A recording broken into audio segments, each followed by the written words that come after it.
Now to the latest in the COVID crisis. Georgia remains steady when it comes to the number of COVID cases. Today, the State Department of Health reported about 1,300 new cases. Just as many people are in the hospital right now with serious complications from the virus.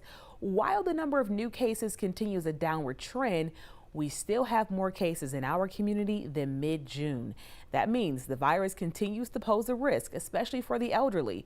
42 more deaths were reported today. It is the average number of new deaths per day we've been seeing for the past 4 weeks.